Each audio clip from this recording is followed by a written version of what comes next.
रात का समय था। आसमान में बादल इतने घने कि चांद भी डरकर छुप गया था। हवा ठंडी थी, लेकिन उस ठंड में भी एक अजीब बेचैनी घुली हुई थी। जंगल शांत था, इतना शांत कि अपने दिल की धड़कन भी डराने लगी। लेकिन अचानक जंगल की खामोशी को चीरती हुई एक चीख गूंजी। ये किसी इंसान की नहीं थी, ये किसी जानवर की भी नहीं थी। ये थी आधी इंसान आधी भेड़िए की आवाज़। उस रात अर्जुन अपनी रिसर्च टीम के साथ हिमालय के घने जंगल में था। उसका मिशन था रहस्यमयी आवाज़ों को रिकॉर्ड करना। अर्जुन हमेशा से बहादुर था, लेकिन उस रात उसके दिल में भी डर पहली बार जन्म ले रहा था। रिकॉर्डिंग मशीन अचानक खुद ही चालू हो गई और स्पीकर से वही डरावनी आवाज़ फिर गूंजी। टीम के बाकी लोग डरकर पीछे हट गए, लेकिन अर्जुन आगे बढ़ गया, जैसे कोई अदृश्य ताकत उसे जंगल के अंदर बुला रही हो। जितना वो आगे बढ़ रहा था, उतना ही जंगल की हवा भारी होती जा रही थी। पेड़ स्थिर थे, जानवर गायब थे और सन्नाटा मौत जैसा था। अचानक अर्जुन को जमीन पर पंजों के निशान दिखे। ये निशान असामान्य थे, 3 गुना बड़े, गहरे और बेहद ताकतवर। उसका दिल तेज धड़कने लगा, लेकिन असली डर तब शुरू हुआ जब निशान अचानक इंसानी पैरों में बदल गए। उसने धीरे से फुसफुसाया, वेयरवुल्फ। लेकिन अर्जुन गलत था।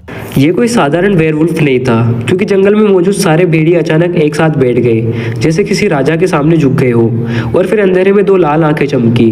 अर्जुन का शरीर जम गया, उसकी सांसें रुकने लगी। अंधेरे से एक विशाल आकृति बाहर आई। 8 फीट लंबा शरीर, मजबूत मांसपेशियां, हाथों में इंसानी अंगुलियों लेकिन पंजों जैसी ताकत, और आंखों में ऐसा गुस्सा जैसे सदियों का श्राप हो। यह था अल्फा वेयरवुल्फ। अल्फा सिर्फ शिकारी नहीं था, वो आदेश था, वो डर था, 2 जंगल का राजा था। उसकी एक गरज पर पूरा जंगल कांप गया। अर्जुन ने भागने की कोशिश की, लेकिन उसके पैर जैसे जमीन से चिपक गए। अल्फा धीरे धीरे उसकी तरफ बढ़ा। हर कदम के साथ जमीन कांप रही थी और अर्जुन का डर उसकी आंखों से बह रहा था। लेकिन अल्फा ने हमला नहीं किया, उसने सिर्फ अर्जुन की आंखों में देखा। और उसी पल अर्जुन को महसूस हुआ कि अल्फा उसकी आत्मा तक पढ़ सकता है। अर्जुन के दिमाग में अजीब दृश्य आने लगे, पुराने युद्ध, खून, श्राप और एक प्राचीन कबीला।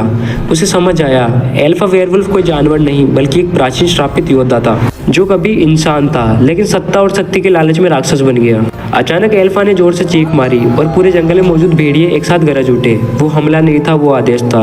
और अगले ही पल अर्जुन ने महसूस किया कि वो अकेला नहीं है। पेड़ों के पीछे अंधेरे में दर्जनों आंखें उसे देख रही थी। अल्फा का पूरा पैक। अर्जुन समझ गया, आज उसकी मौत तय है। लेकिन तभी कुछ अजीब हुआ।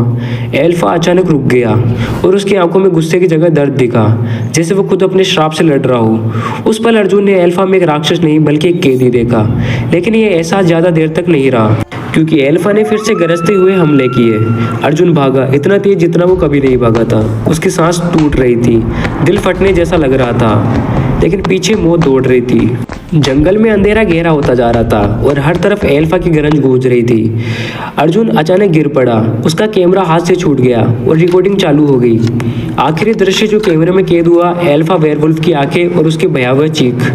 अगली सुबह टीम को सिर्फ अर्जुन का कैमरा मिला।